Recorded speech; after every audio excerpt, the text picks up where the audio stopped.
Hello and welcome to ACY Securities podcast. This is in fact our first podcast that we've ever conducted. You may have heard my voice before from some of our videos and webinars, but my name is Alistair Schultz and I'm going to be the host through your trading journey.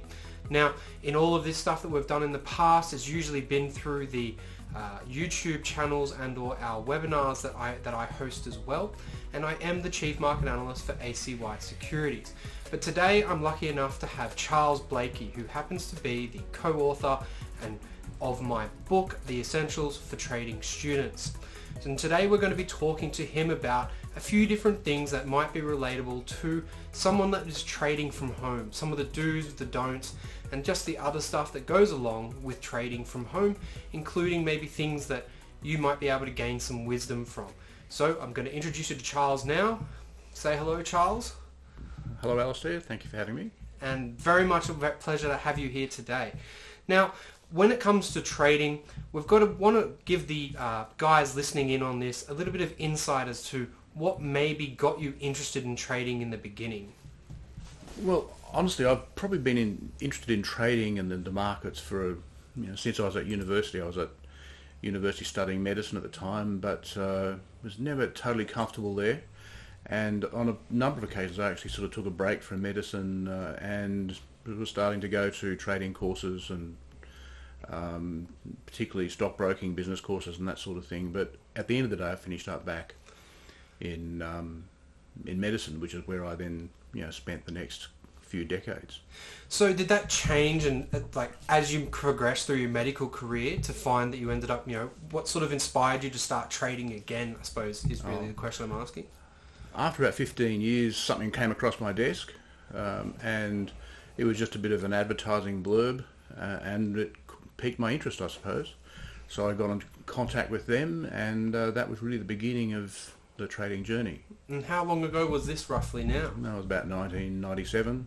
Okay, so were you using paper trading sort of stuff, getting your prices and plotting them into a graph paper back then? Or? Well, at that time, there was no internet like it is now. There was certainly no internet trading that everybody is mostly familiar with. So each morning I would have to get the newspaper, the Sydney Morning Herald as it was, and look up the results for the previous day's trading on the share price index, mark it up on my paper chart, which was a large 4 by 3.5 foot chart paper, mark it up in pencil and begin to make my trading decisions from there. Do you feel that the change between the paper trading and internet trading has made a massive difference in how you sort of look at charts compared to what you used to?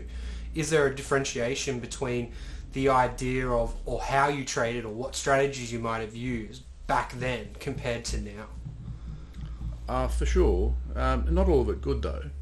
I think when computer trading began to hit the market, that is the traders market, not the financial markets, we were exposed to having a much larger range of things that we could trade with, and we were exposed to being able to do that all at once, and of course relatively quickly, and not just on a daily time frame as you were before, but now you could do it on an intraday time frame. So we were suddenly hit with a lot of extra information, a lot of extra facility to be able to trade all sorts of things that you just couldn't have conceived of previously. It's interesting because I started obviously in the .com sort of an era. I was brought into the trading from a digital side. I've never seen the paper trading sort of stuff and traded it personally in that sort of way. So in terms of the way that strategies are comprised now, do you find that they're better now or worse than or worse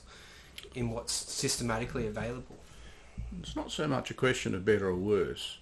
I think that one of the benefits of having worked with charts on paper and having to get your information out of a newspaper each morning is that you had plenty of time to consider what was going on and to make decisions about your trading and to actually put in plans that revolved around setting up a take profit and a stop loss and your entry point at the beginning of the day, and then you walked away from it because there was no other choice. These days, I think it's, in some respects, it's easier because, you know, you can have immediate access to the data. You can make trading decisions on the fly. Even while you're in your car driving, if you have your mobile phone set up on the windscreen, you can actually even be watching your charts at that particular point in time.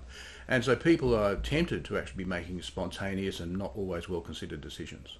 I mean, I'm not sure about putting up my charts while I'm driving, but I can think of certainly times where I've been sitting in the train doing that.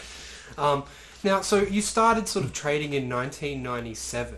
Yes. And I imagine you've read a lot of different books along the way that have sort of inspired you to change either trading strategies. Have you got any books that you would recommend to perhaps new traders or readers? Look, I think that one of the difficulties with trading books is that most of them promote a particular methodology or approach. And many of those books are excellent in terms of providing information about that particular methodology or approach, but there really aren't many books out there that you would describe as a cohesive textbook like you might get at a... You mean like the one we've written?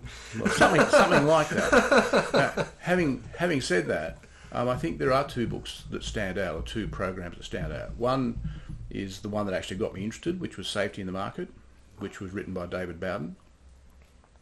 And he developed his approach from W.D. Gann, who made his mark in the earlier part of last century.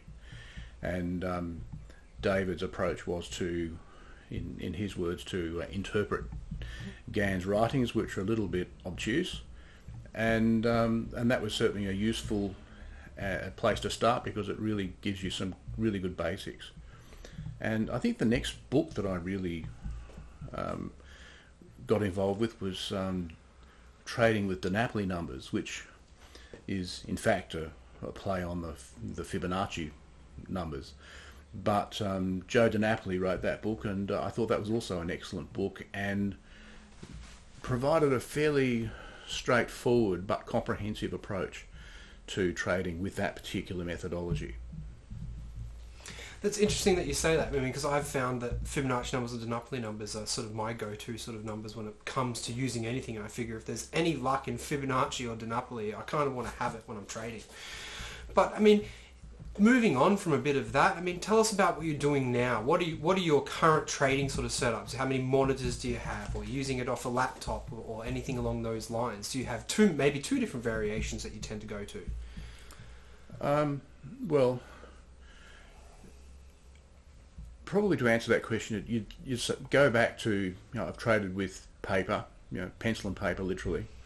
I have gone to the other extreme and sat in front of computers with 6 monitors where I'm watching, you know, enormous number of different things at the one time, with information coming from news feeds and data and what have you. And these days, I believe you can trade really much more successfully just with a single screen on a laptop. You don't really need to be watching that much information. And what would you pick in terms of a market if you were? Are you predominantly going to look at stocks or FX or anything variances of the two? My two areas of interest these days are really just one or two of the FX markets, which is, I don't have a particular market that I would only trade, but obviously the Australian dollar is a useful thing for me to look at. But as for the other one, it would depend on what is going on the market. And, you know, once a month or so, you might actually have a look at what's going on in the variety of markets and try and pick one that you want to try and work with. And you might also be working with the share price index. So these days, I mean, your trading has almost gone back in time to what you started with paper trading, just with a digital screen. You're really focusing on one market at a time to put as much concentration or focus into each one. Well, you know, not quite back in time, but yes, I've found that you are probably better off by not spreading your interest too widely. Okay, that's interesting to hear. I mean, I agree. And in terms of time frames, I mean, daily charts still applying for you as well? Well, again, I've traded everything down from the 1 minute time frames to the daily time frames when I first started. And these days I trade on a daily basis, but I'm quite happy to look at hourly time frames as well. Is there a particular reason why you prefer those two time frames? Look, there are. I mean, to some extent, the rationale is that to trade.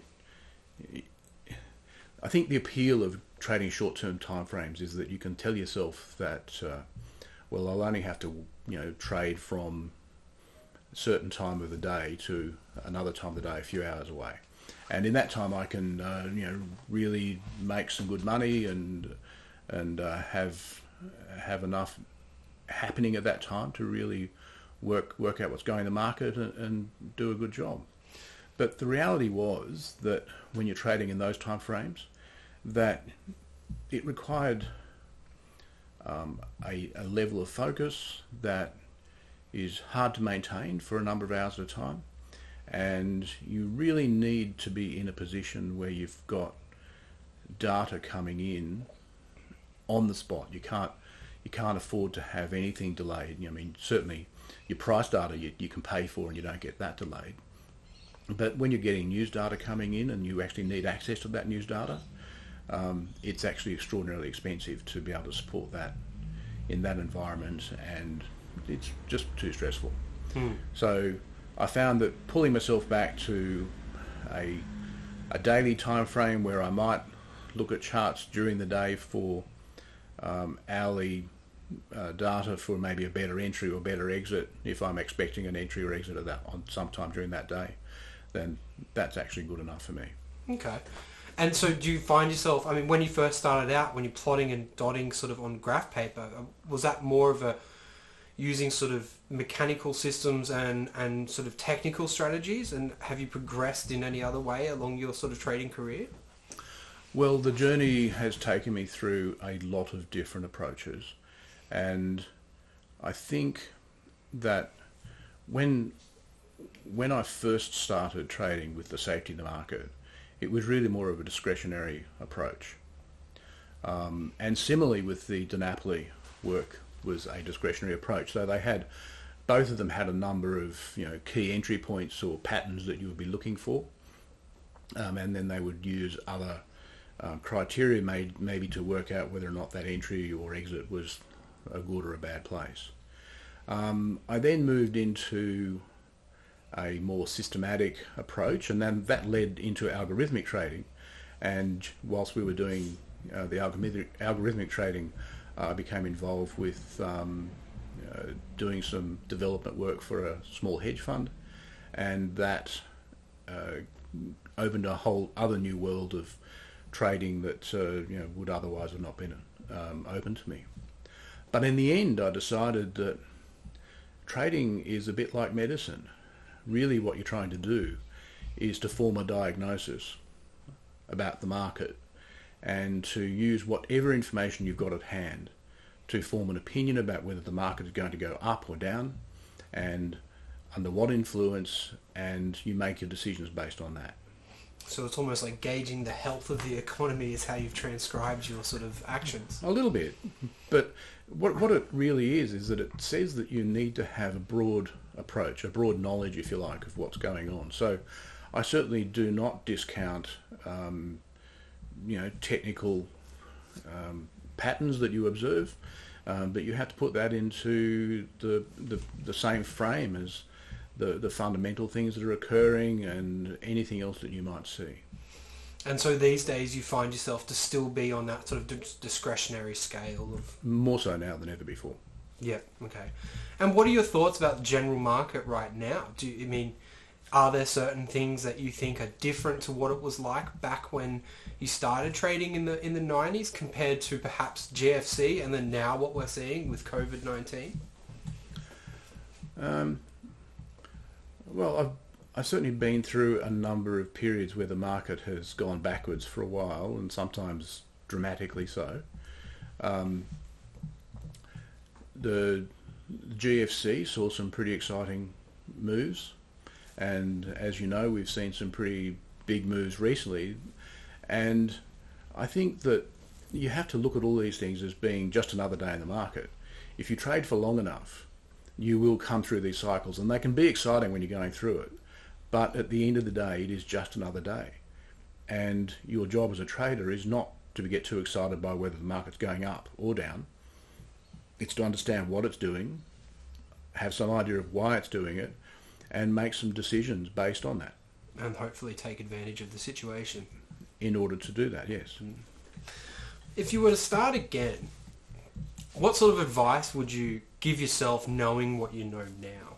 Or even in fact, if there was someone new to trading and all the years of wisdom that you have with trading on your own, what would be the thing that you tell them to sort of think about from the onset of where they start? I think the danger for people who start trading is that, particularly with so many companies out there looking to attract students into their programs, is that many of those programs are very focused on a particular methodology.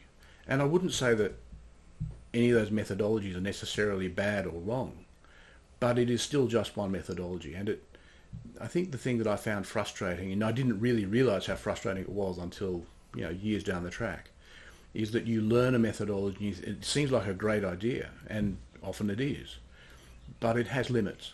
And you don't really get taught about the limits in those courses. You don't get to understand where the market will actually benefit that particular approach, and indeed what other approach might actually begin to work in a different kind of market, because there are many different kinds of market that last long periods of time.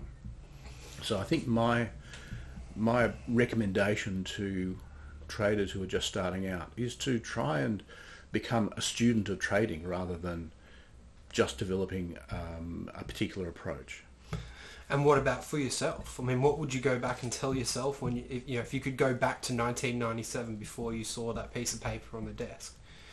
What would be something from today about trading that you would consider telling yourself that might have changed the odds?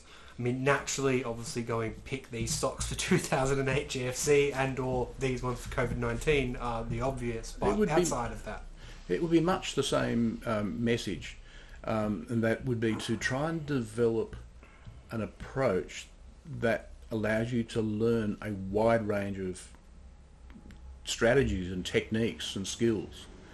And instead of it taking me 10 years to actually do that, you can put together yourself a schedule, if you like, that will take you through all the various things and probably do it in 2 years instead of spending 10 or 12 years learning how to actually get there.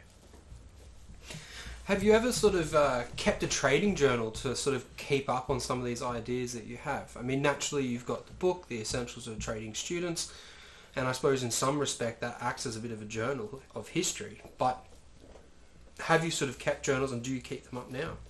Look, the only time I kept a trading journal was when I was having some trouble with trading decisions, and those trading decisions were anxiety-based. And so the idea of the journal was simply to help me to kind of get a grip on that. I frankly didn't find it very helpful, and I haven't really found journaling to be very helpful for my trading at all. The idea of breaking rules and journaling is sometimes put forward, and as a way of helping you to kind of analyse why you might have broken a trading rule. But since I don't really trade with strict rules, I'm far more discretionary, it really didn't sort of meet my needs. I've actually found that of more importance than a journal is to actually have a coach. And I think having a mentor or a coach that you maybe talk about things with fairly regularly, whether that's once a week or once a fortnight or something along those lines, is really of much more value. So how do you go about finding a mentor or coach? Even when you're trading from home, which can be a little bit isolating, you should, and I would encourage people to get involved with trading groups, even where those groups are run by somebody who is promoting a particular program. It can be really helpful to make yourself known to the people who are obviously senior traders in those areas and make an arrangement with them. I, over the years, did that a number of times and found that in the end I was really working with just a small handful of people, and we would quite often, if you like, trade together, even though we were literally on the other side of the planet. We would be connected via Skype if we were actively trading in short-term markets, and we would be able to keep each other company and deal with any anxiety of those sort of things. And then once every week or so we would have a bit of a sit down and discuss what's been going on the last couple of weeks, and I found that to be very helpful. So, I mean, in terms of that sort of social trading element, do you see that there's a great distinct advantage to trading socially with other people, or is it more the idea of sort of following someone else's trades? I mean, have you used either method before? I mean, it sounds like from the way that you've sort of found a mentor or someone to trade with, it's that social element that's come into it, but not so much the doing the same things as one another in terms of your trading outcomes. Not at all, and I wouldn't call that social trading.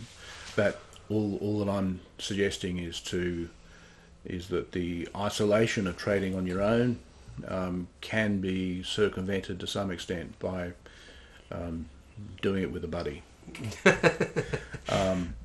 But social trading itself is a different concept altogether. Social trading implies that you are able to see how other people are trading, and particularly other people en masse, and that you are able to basically take trades with the group. Now, I'm not a fan of that, because if you are doing that, then you are effectively using other people's trades as a lagging indicator. And you therefore then don't have the logic behind why those trades are taken either. Well, you don't have the logic behind it, but if the logic really is that if a lot of people, or if the majority of the people within this platform are taking a short, for instance, then hell, you want to be trading short with them. The trouble is that by the time these people have all gone short, the market may have already run out of steam. You don't know really what started that movement off, and you're really not making your own trading decisions. So for me, you'd rather not be trading in that sphere, because the information you're getting is actually quite delayed. If you were able to get that same information about where the market makers are putting their money, then I think that would be different, because more often than not, that's where the market gets pushed from. But, I mean, earlier we were talking about the idea of trading rules, and you being a discretionary trader, you tend not to run by the rules, or if there are any rules, because it's not systematic trading. So you don't have planned entries and exits as in the same sort of context. Are there a particular set of rules that you do still apply to your trading day, even if it's not related to the actual trading itself? I think the most important rules are your money management, and you need to be very careful that you are not over trading. You don't want to be over investing in any given position, but you also don't want to be taking too many trades at the same time, which is in fact one of the reasons why I pulled back to just trading a couple of things more slowly. I think that understanding risk management is one thing that you do need to pay a lot of attention to, and again is one of those things that's not really emphasised enough in some of the teaching programs that are around. Well, that's an interesting way to sort of put your discretion, your rules in place. And is there a way when you're in discretionary trading, or a place that you know you're in sort of, say, the wrong position or in the wrong way on a particular position? Well, if you are trading in that fashion, you will always be analysing what's going on.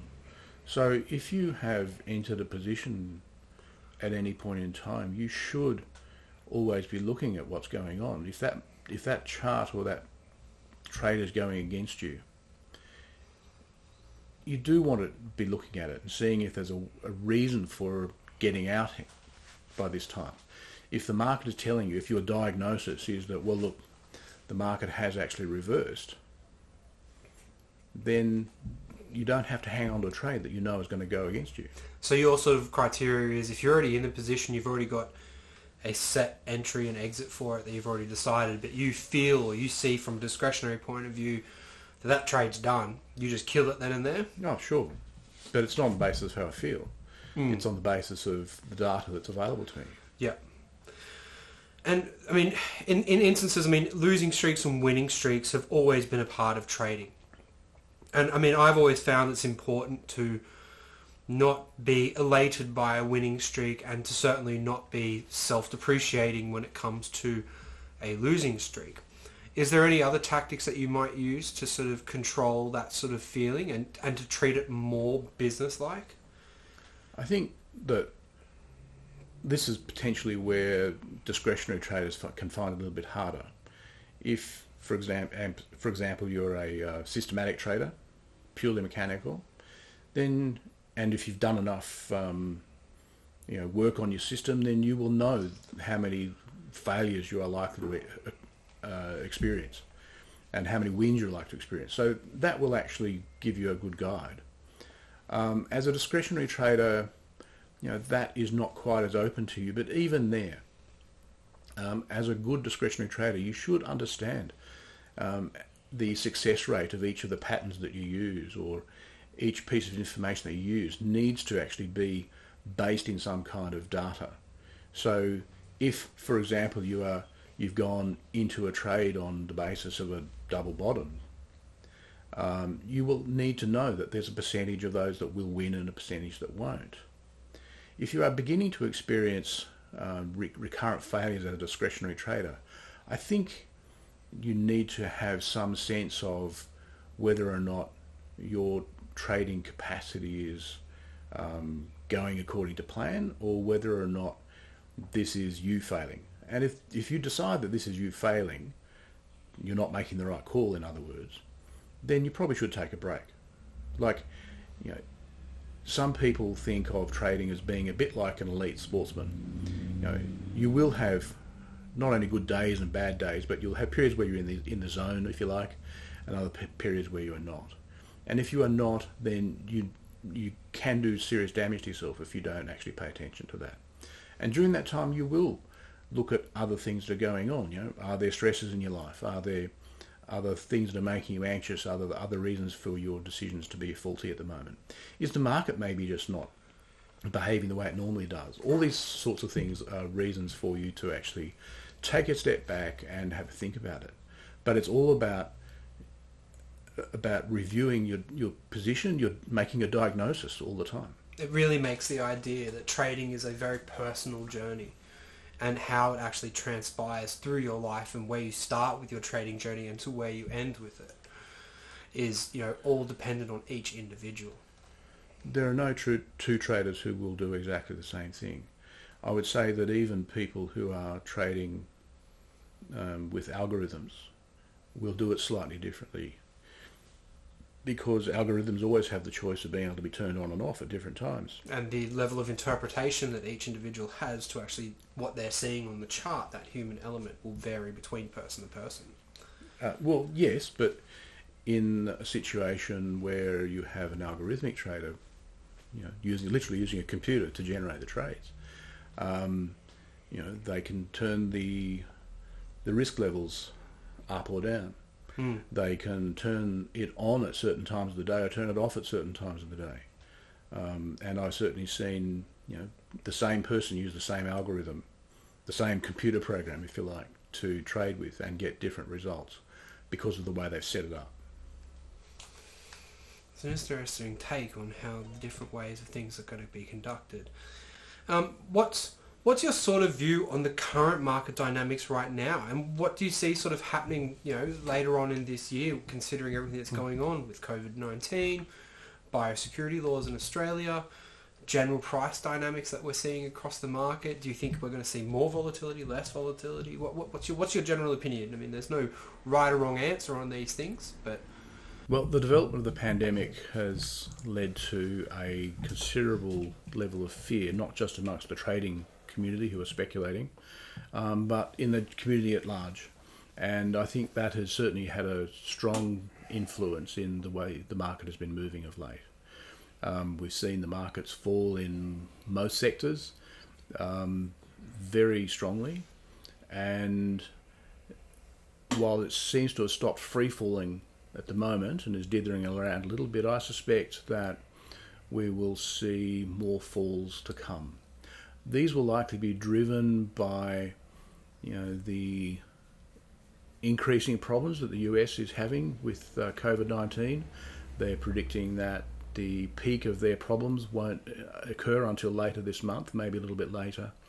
And I think that will certainly be having a major influence on the movement of the market. After the worst is over, then the question will be what effect has this had on the economies around the world, and the effect will be significant. It will take some time, I think, for the market to actually work out what the impact is going to be, how many companies survive, how many don't survive, how many countries have gone into hock beyond what they can easily afford. And after that has developed, or the market's developed an opinion about that, then I think you can look forward to prices beginning to rise again. But I don't believe it will be a strong pull. I think it's likely to be a climb that will occur over time again. Okay. And in terms of what we're seeing now, I mean, we've seen China starting to have some restart of businesses. But I mean, we're now seeing that we're not that the rest of the world is obviously having dramas from COVID-19, and that they are probably not all that likely to have demand increase on Chinese goods right this very second, because the rest of the world is shut down. So do you see China as having issues, especially knowing that right now we've got a serious number of credit issues already happening over there with defaults in both the personal level and also in business levels? Well, China's always complicated, largely because the data that comes from there is hard to know whether it's true or false sometimes. That includes not just this information, but just their general economic data is often held with some degree of suspicion. I think on this occasion, it's very hard to tell what the outcome of China's involvement with COVID-19 is going to be, and the impact it's going to have on its business, just like everywhere else in the world. So right now we're probably looking at the idea of really we should all be a little bit patient about seeing what happens before we rush into long-term positions. I think that ultimately you're going to want to start buying, but I don't know that I'd be buying just yet. You'd be waiting for a little bit longer then. I'd like a little bit more confirmation that we're at the bottom, and I think that we won't know if we're at the bottom until we see the final outcomes of the pandemic. So what about the idea though that as opposed to buying at the bottom, you're buying on your way down? I mean, if you're doing it with unleveraged sort of positions, then it's not going to be so much of an implication. Like, I'm thinking more along the stock market side of things here, but in that sort of instance, you can be buying, but I suppose then if you hit the bottom and that company goes with it, then you've just bought a whole heap of stock that's now worth nothing. Well, you have to make those assessments, of course, but if you buy and you're not at the bottom, then it's not the end of the world as long as you can afford the ride. That's very true. But if you are leveraged, that makes it much harder to avoid that ride. Yes, yeah. Oh, well, thank you very much for attending the podcast today and agreeing to the interview. It's been absolutely sensational to have you on board with us and giving a little bit of insight. And I look forward to sort of bringing you back on board maybe down the track when we can get a little bit more action happening, a bit more clarity to see what your thoughts and opinions are then. That'd be great, and thanks for having me.